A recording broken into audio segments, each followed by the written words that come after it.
動でお風呂を沸かします。お風呂の線は来ましたか？自動でお風呂をお風呂の線が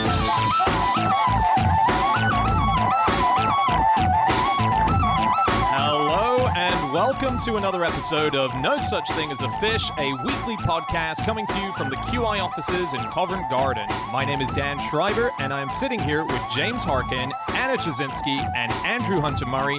And once again, we have gathered around the microphones with our 4 favorite facts from the last 7 days, and in no particular order, here we go. Starting with fact number 1, and that is my fact. My fact this week is that the White House's Oval Office is a giant weighing scale. What do they use it for normally? Weighing the president. No. To see how heavy he is. No, it's not. That's why you weigh things. Yeah, that's what I thought. Yeah, it's to see that he's there full stop. So the Right. Secret Service need to monitor where the president is at all times. However, they're not allowed into the Oval Office. He doesn't want them in there, so they have to stand outside. Now, when the door's open, they can see where he is. But when the door is shut, they can't see where the president is. So if you look at pictures of the Oval Office, there is a giant oval carpet that literally spans the entire office room except for a few inches to the wall. And underneath it are weighing pads that are connected to a line that goes outside, so the Secret Service can see where he is in the Oval Office purely by where he's standing. I think I would get a load of objects that weighed exactly the same as me and just keep moving them around the office just to Yeah. wind up the Secret Service. Like Indiana Jones at the beginning of the first film. Yes. Yeah. Yeah. But it's kind of like if you've seen Harry Potter, the Marauders map, where they just follow the footsteps on the map. That's what the Secret Service have to have. Except the it's not a president. Marauders map because the things aren't labelled as the president. It's just someone who weighs roughly the same amount as the president, right? So it's definitely Yes. Obama's in the Oval Office, or someone who is also human-sized is in the Oval Yeah, Office. or 2 people in the Oval Office. It's just a way of making sure that no one kidnaps him through a window, Why maybe. aren't they allowed into the Oval Office? I don't know, actually. This is a fact which I haven't seen in many places. It's from Brad Meltzer, who is a best-selling novelist, but also works at the White House and gives tours. And he did a Huffington Post piece where he said, "Here is Secret Service secrets," and that was the top one. Because he Yeah. invites lots of randomers into the Oval Office. I'd be a bit insulted as his Secret Service if I wasn't allowed in. Well, I think it's more, they're probably allowed in at some point. I don't think it's like a total ban on Secret Service okay, people. yeah. I think when he's working on a day-to-day basis, he Yeah. doesn't want Secret Service Let's people say in they're there. doing something really important, which is quite classified, and only the people who need to know are in there, so the other guys just stood outside, like playing cards or something. Do you think if he puts on a bit of weight, they start giving him sly looks? I reckon. Because they know. Are you sure about that biscuit, Mr. President? This article by Brad Meltzer also mentions that anytime we hear about the White House going under renovations of an old room, it's actually that the Secret Service are conducting an investigation, and it's the only way of giving an excuse to allow for the first family to be out of the White House while Right. renovations are going on, but it actually means they're conducting an investigation. Is that right? It This can't is- always be that. No, but I think there's been a few cases. It's a sort of like inside knowledge thing that if there's an investigation by the Secret Service, they will say currently under Sure. What are they renovation. investigating? I don't know. That needs the president to be away. It's hard to research them because they're quite open about some things, but then other things they're surprisingly secret about. It is surprising, isn't it? Bizarre that they would want to keep anything from us. It's controversial. Are they telling the truth? Is the author telling the truth? We know a bit too much about the Secret Service, it seems, Yeah, recently. although it would just be called the service. Exactly. Yeah. The open service. Yeah. You know, we have a lot of presidents and leaders who like exercise and like jogging. Obviously, when they go out on a jog, they have to be accompanied by their little Secret Service cabal who have to jog with them. And so, for instance, there was an article, I think this was in The Atlantic, by someone who'd been in the Secret Service under Clinton, and he said it was a complete nightmare because Clinton loved running, and they even built him his own little running track inside the White House grounds, but he didn't like it. He liked to be out there with the people. So whenever Clinton went for a run, a bunch of them all had to go for a run as well, but not just for a run. They had to go for a run carrying like all their guns and weapons and be super alert and always be ready to attack someone if they attack the president. And so it sounds like That's absolute amazing. hell. Imagine if Mo Farah became president. Oh my gosh, who would you... That's true. There are 5 people disqualified from being president, and they're the 5 fastest people in the world. Because surely you need 5 people faster than the president. But Mo's not in the 5 fastest people in the world, is But he? for running distances, which is what Yeah. Clinton was doing. I mean, it's hardly After the Usain Bolt becomes president, and you can only run 100 meters or 200 meters. Yeah. What trouble could he get in? But he will be able to get away because at least the Secret Service can bus in more people to start running after the first You 5,000 think- meters that so- President Farah has been running. So when President Farah is running, what they'll do is they'll all be running in like a relay. It's with- Yeah. And they pass the gun. They do have to. It's quite funny when you look into sort of odd little things that they have to prepare for in the safety of a president, like Clinton going for his runs. So do you remember that famous incident where George Bush swallowed a pretzel and started choking on it? Apparently, that was a thing that they had to try and work out how to avoid from ever happening again. Because So did they all like suck the pretzels? Suck all the pretzels first. exactly. Like, what do you do in that situation? So the You only just elect a new president eventually. The only thing that they could come up with was a sort of emergency push button, which I assumed he should have had anyway. What, the pretzel button? No, it's not exclusively for pretzel. If he Is chokes it on a bit pretzel of shaped? steak. I hope they made it pretzel shaped. Some of the presidential Secret Service things I read in one book called Personality, Character and Leadership in the White House. Don't know if it's true. That Gerald Ford, whenever he farted, would blame the Secret Service who were around him. God, Jesus, guys, can you not keep a bit of decorum? That's amazing. Apparently, that's true. I guess that's true. Who was the we spoke about this before on the podcast. There was one president, I think it was Johnson, who would just, if he was taking a piss, would just urinate on the Secret Service member and say, "I can do this. I'm the president." I think, What are you gonna I do?" think the story went something like, it was LBJ, wasn't it?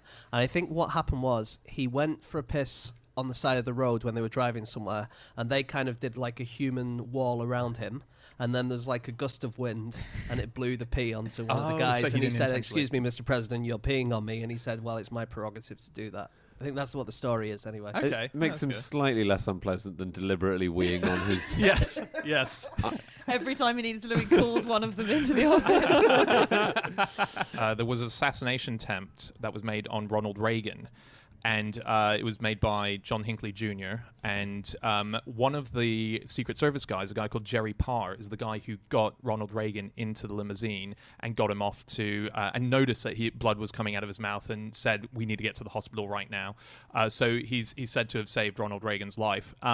Interestingly, he became a Secret Service officer because he had watched a movie called Code of the Secret Service years before, which starred Ronald Reagan as a Secret Service guy. No way. Yeah, so he ended up saving the life of the guy who got him into it through. So Ronald Reagan saved his own life in a way. Exactly.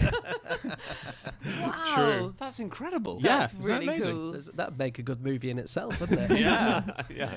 Just one thing about the British Secret Services, which I thought was interesting. So during the Second World War, they obviously requisitioned a load of, country houses and castles and things like that and stately homes.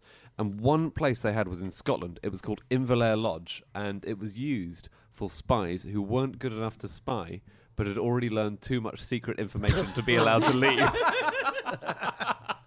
No way. Yeah. Wow. And they had to stay there for the rest of the war. One of them, one unfortunate man who had signed up to spy, he was refused leave to actually go and spy in the field because apparently he was outstandingly ugly. So there was a report which said he'd be recognised anywhere, once seen, never forgotten. He has no teeth at all, except 2 gold tusks and 2 incisors. Poor man. But they must have been as well. Like by the time they all left, everyone would have known the secrets that they were meant to be keeping as well. Yeah. How come you're here? Well, I got told this thing about. There's one guy going, "No, come on, Mike."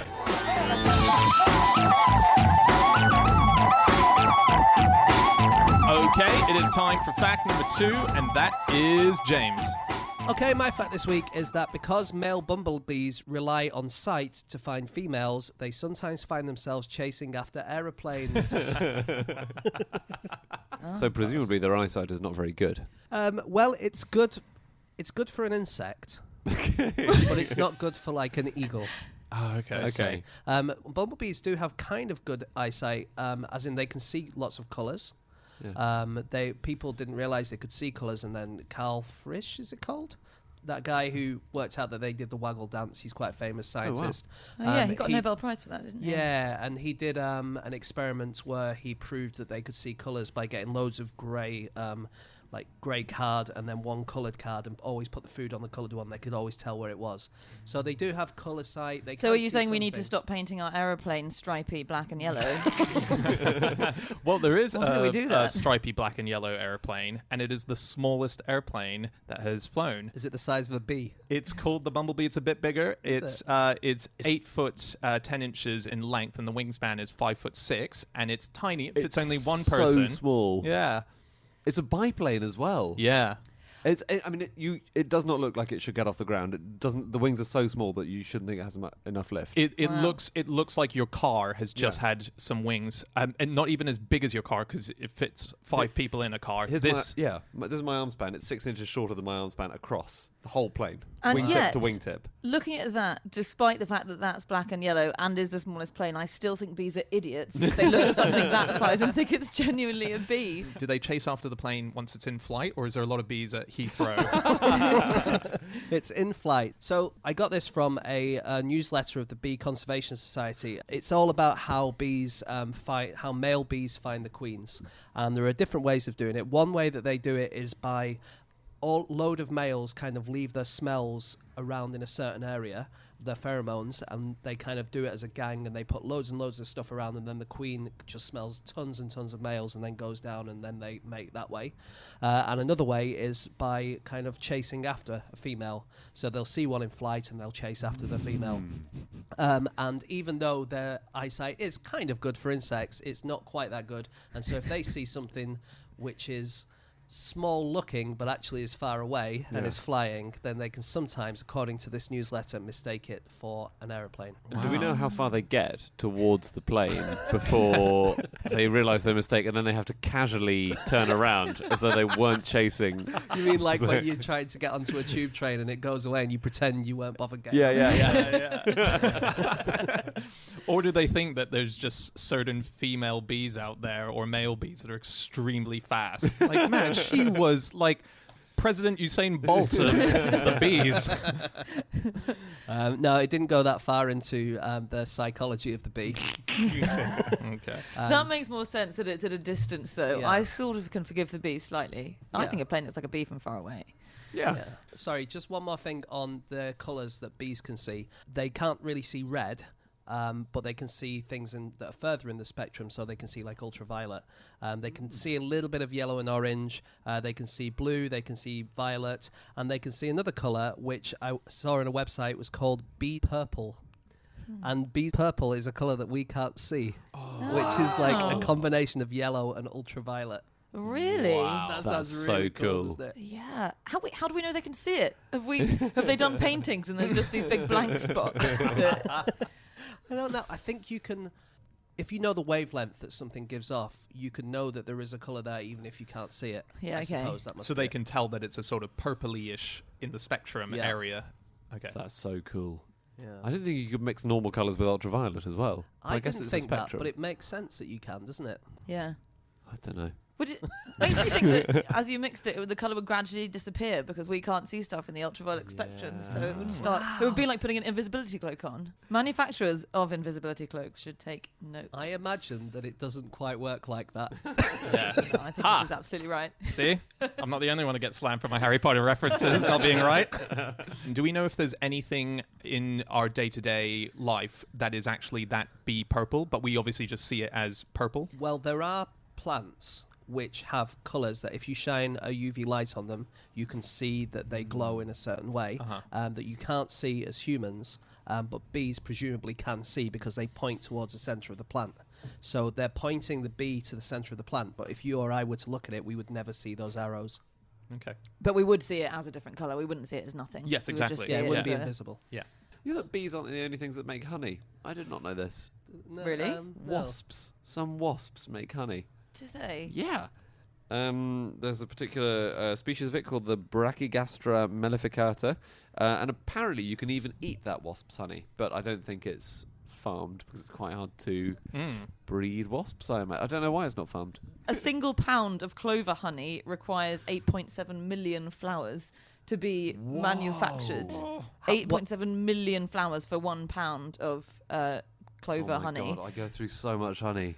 That's It's a lot terrible. of flowers. Their I mean, the whole flowers meadow- can do multiple pollinations. It's all right. Oh, okay. Have you guys heard about, and I only realized as we were about to start recording that actually this article's from 2015, so potentially this already now exists, but the highway for bees in Norway. No. In Oslo in Norway, they want to make life better for bees, basically, and they have a lot of green spaces, and the idea is that they want to create networks so that the bees can go between the green spaces through sort of like alleyways that are created in buildings and between buildings and so on. In That is, buildings? yeah, so like literally tunnels. Not inside, but like... Yeah, like- you're trying to get in the lift. Well, no, imagine in this room. Yeah. They would have their I'll own get lift. the next lift. Yeah, it's like tunnels and so on, and the bees can travel and find their way to the next green place that they're going to. I think it might be that, but I thought it would be like rooftop gardens and stuff rather than actually inside the buildings. Yeah, I probably made that up. They put signposts on rooftops saying, bees, you're allowed to fly over this. No, what they do is the bees are in one place, they might want to go to another place, and they just make sure there's a corridor of green spaces where they can go. So they put green on the rooftops. Yeah.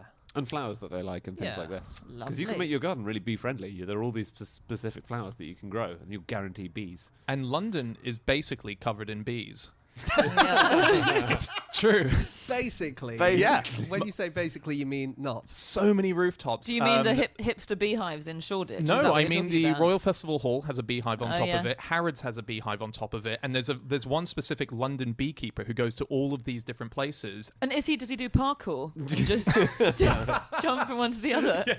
But it is a problem because it's really fashionable to have a beehive and it's really cool. But what they haven't done is planted 8.7 million flowers. So you get exhausted beehives and they haven't got enough Yeah. flowers and plants to pollinate. So what you should actually do is plant a wildflower meadow because that's not as sexy as getting a load of bees off the internet. That's true. If you do have a garden, but not many people do have gardens in London, but if you do That's have true. them, you should plant lots of flowers, shouldn't you? Yeah. Yeah. Did you know there's such a thing as a bee beautician? No. A bee-beautician. Yeah. So her job is to brush bees' hair, to wash them with shampoo. So bees are, when specimens are collected, then they're preserved in ethanol, and that makes them kind of soggy and slimy, and she has to prepare them to be fit for display. So she's concocted special bee shampoo, and then she dunks it in the bee shampoo, and then she hangs it out. So she inserts a tiny, tiny pin, I think, at the hinge of one of its legs, and then she's created a blow dryer for bees. No. Yeah, so she at first tried actual blow dryers, but she found that they were too violent, so it used to... God, just got the little legs left in the clamp and the rest of the bee. She does say, so it used to blow their limbs off, and then she'd have to glue the limbs back on, which is a whole other Glue the process. limbs back on. Yeah, but she did say something interesting about bees, which is that they have lots of split ends, and so that's why she has to use a special shampoo. It's because they get very clumpy and frizzy when they What get is wet. this shampoo? Just It's Asking for it's a a friend. mixture of I can't remember. I think it's like a mixture of water and sodium bicarbonate or something. okay. But wasps don't have split ends. Do they not? So if you don't want frizzy hair, be a wasp. It's a bit late for me, really. Yeah, you're right. Okay, it is time for fact number 3, and that is Andrew Hunter Murray. My fact is that running a leaf blower for 30 minutes creates more emissions than driving a pickup truck 3,800 miles. No way. That is yeah. incredible. It does sound unbelievably untrue, doesn't it? It Yeah. does. I'm following the words of James Fallows, who's a correspondent at The Atlantic, which is a very reputable magazine. And he has a campaign against these things.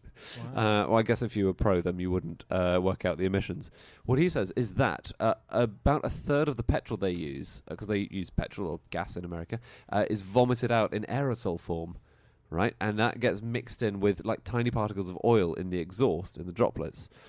So he has calculated that, which, if true, means that you could drive from Covent Garden to Jerusalem. Wow. I Yeah. think they compared it to a particular type of pickup, didn't they? Sorry, yeah, F-150. Maybe it's an unbelievably I think clean. it is. Oh, okay. I think it is an extremely efficient one. But it's still good. I mean, it's still amazing. Yeah. Yeah. I thought the F-150 was a model of Casio watch. Is it not? That's the F91W. Great. Yeah. Anyway. So is he suggesting we all try and clear our leaves with pickup trucks? Because I think it's a lot harder. If you use the F-150 and you can blow it in the right way, I guess you could save technically on emissions. You could. God, Get imagine- the exhaust pipe pointed the right direction. Imagine trying to dry a bee with the leaf blower. There were legs everywhere.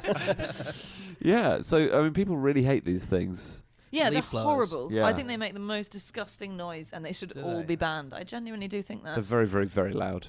And I think they're unnecessary. Just rake your bloody garden, guys. It must be easier to blow it than rake it, though.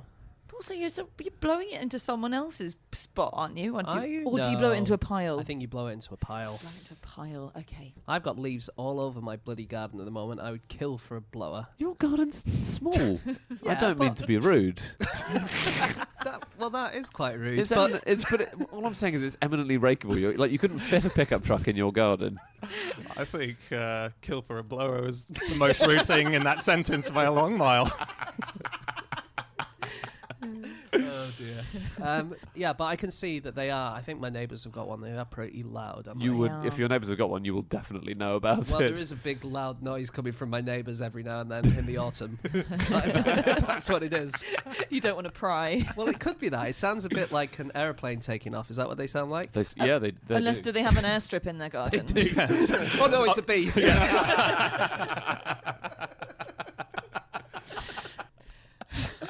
Oh dear. In California, there are 20 cities that have banned. Blowers.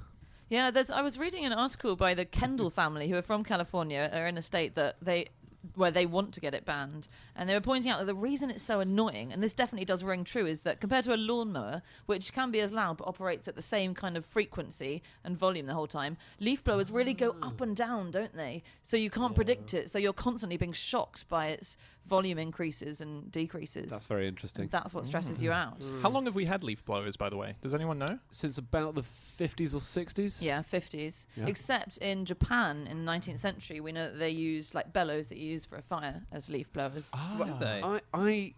I haven't seen a photo of the bellows. I tried to find one, and I couldn't find a picture of Japanese ancient leaf-blowing bellows. No, but there is an early book. But the 1950s reference is weird. If anyone can tell us if this is true, Wikipedia claims, and this is from a book called Everything You Ever Needed to Know About Leaf Blowers. So you would have thought this would be the authority on it.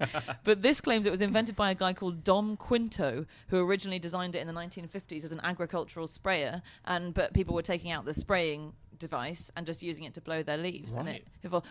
there's no evidence aside from this book that this Dom Quinto chap ever existed. So if you are him or Get his in contact. offspring, get in touch. Do you know who invented the rake? No. Is it Mike Rake? No, it's not Mike Rake. I mean, these are always a bit dubious, aren't they? But apparently the steel rake, which is kind of a bit springy and Yeah. the modern day one that's good for raking stuff with, was invented by a guy called Chester Greenwood, who also supposedly invented earmuffs, Really? apparently. Wow. And he's quite famous in North America. In Maine, there's a certain town where every year they have a celebration of his inventing What this. do they do? They put on a load of earmuffs and go around raking stuff up. Yeah, to drown out the noise of the leaf blowers that they're trying to protest against. They kind of do that, I think. They kind of Wow. wear earmuffs. They have an earmuff parade and stuff. Parade. I think they don't really bother about the rake part of it that much. They're more bothered about the earmuffs because he was quite young when he invented them. He was like 16 or 17 or Oh, something. I thought it was 13. 30, yeah, it invented. could be. Yeah. Maine sounds like a very exciting place to live, doesn't it? If that's their highlight of the year. Well, the thing is, it's cold and they have a lot of trees. So earmuffs and rakes are the kind of things you might invent if you live there. And Yeah. they have every major horror story that we know of in popular culture set there through Stephen King, because he lives in Bangor, Maine. So It, the clown, is from Maine, and Okay, you can't credit an entire state for one person that it's produced. No, but well done, Maine. There is a cool thing you can do with leaf blowers, which is turn them into a hovercraft. Can you? Yeah. There's a very cool video online of a Texan man called Ryan Craven. So shout out to Texas, who created Ryan Craven, who has strapped sort of four of them together into a kind of platform, and he puts the skateboard across the platform. And it hovers very, very low off the ground, but it does hover. You know, on Fallen Leaves, I was actually looking at this because in the TV show we did this week, No Such Thing as the News. We were talking about Chernobyl. Is that still available on iPlayer? I think it might be, yeah. And actually, if you're international, it's on YouTube. Is it? But that's besides the point, But James. how would you find that? Oh, you go to nosuchthingasthenews.com. Thanks Okay. for asking. Yeah. Anyway, we recorded a TV show this week and we mentioned Smooth. Chernobyl. And leaves in Chernobyl don't decompose because the radioactivity means that the bacteria are no longer there, can no longer survive. So they can't decompose the leaves. And so there aren't, that it's missing this fungus and the worms and the microbes and stuff like that. And so it's just building up this huge floor of dead leaves. And at the moment, if a forest fire started, which can happen at certain temperatures, it would be a complete disaster and would spread radiation much further and wider God. than it is already because it would just catch fire to all these dry dead leaves that Yeah. are piled on the ground.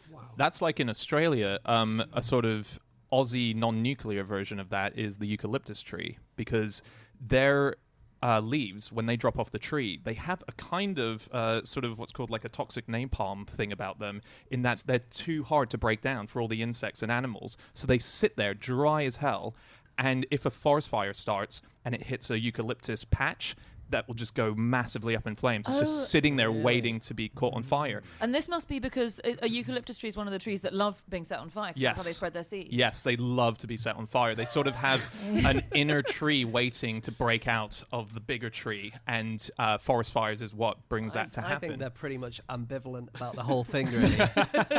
Do you think they don't even know their trees? Yeah. In 2011, someone patented a glove rake, which is really cool. It's a normal glove, except it's got these 5 long... You look a bit like Edward Scissorhands, except you're Edward Rake Hands. And you can just go around raking stuff up with your bare have to be hands. on your hands and knees. You would have to be on your hands and knees. That's not going to be nice. I mean, because it's the middle of autumn. Yeah. It's going to be damp. Edward Rakehands, by the way, would have been really useful in that scene where Edward Scissorhands cuts all the hedges. He could have been on the side cleaning up. And then what? Edward Binbag-Hands comes along. Guys, why are we all called Edward? We're not related. We've got different surnames. They've all got the surname Hands. Wait, is it a double barrel surname? Yeah, so one of them married Mrs. Scissor, and then one of them married Mrs. Rake. Well, I've never noticed before the moment where we come up with the title of an episode. I think no such thing as Edward Binbag-Hands.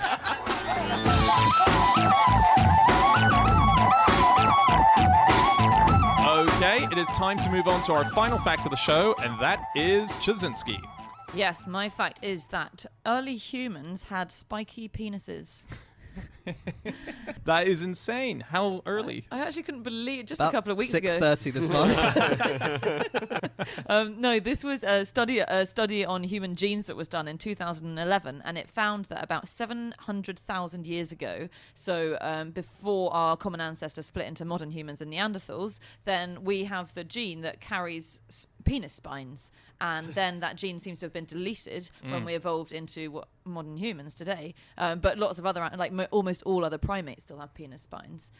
And Do they? Wow. Yeah, they do, except for spider monkeys, I think. All primates have penis spines. And what do the spines feel like? As in, if I gripped a chimp's penis, would I Be cut, arrested, yeah.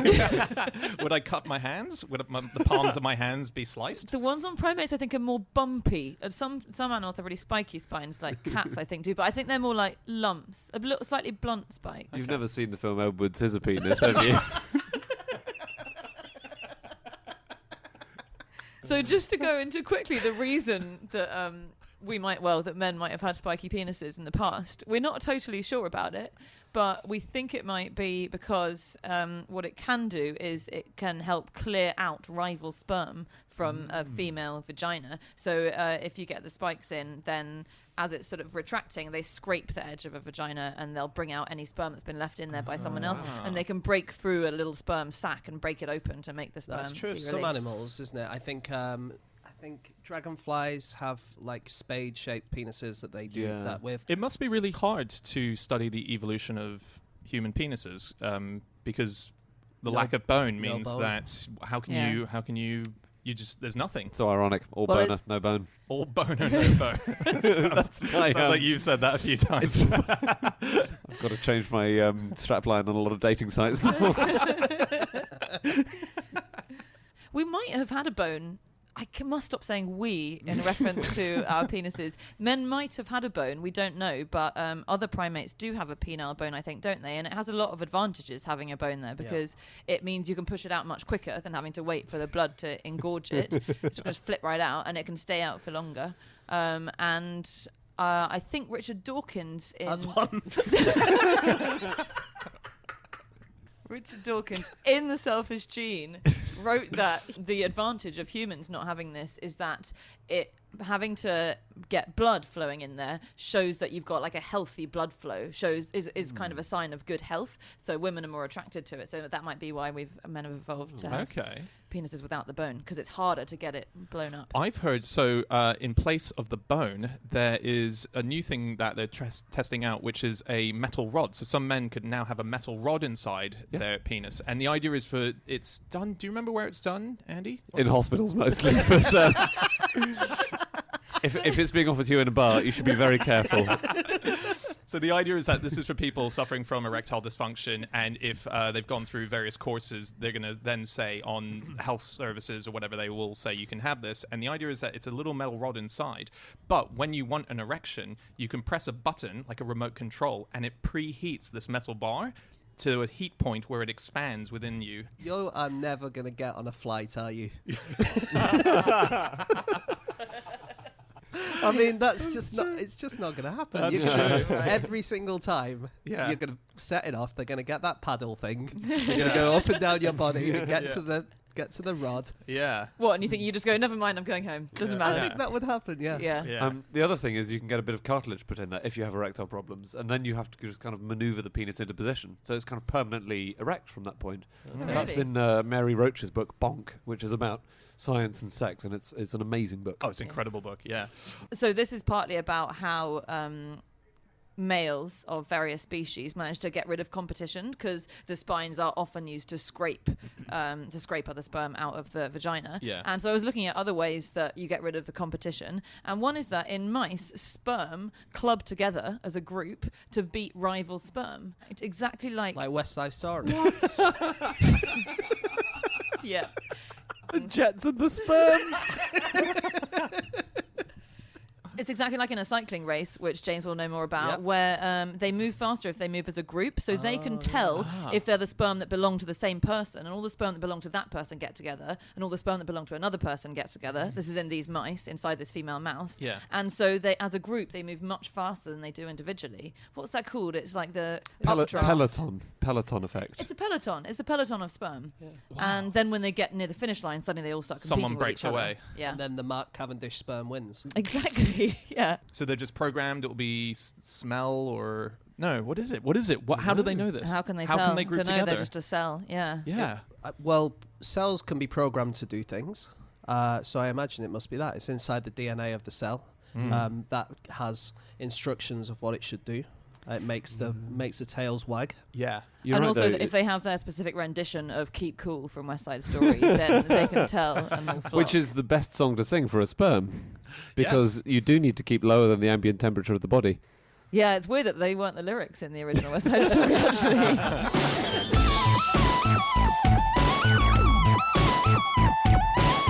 Okay, that is it. That is all of our facts. Thank you so much for listening. If you would like to get in contact with any of us about the things that we have said over the course of this podcast, we can be found on our Twitter accounts. I'm on @Schreiberland, James, @Headshaped, Andy, @AndrewHunterM, Jasinski. You can email podcast@qi.com. Yep, or you can go to our group Twitter account, which is @QI Podcast, or go to nosuchthingasafish.com. That has all of our previous episodes.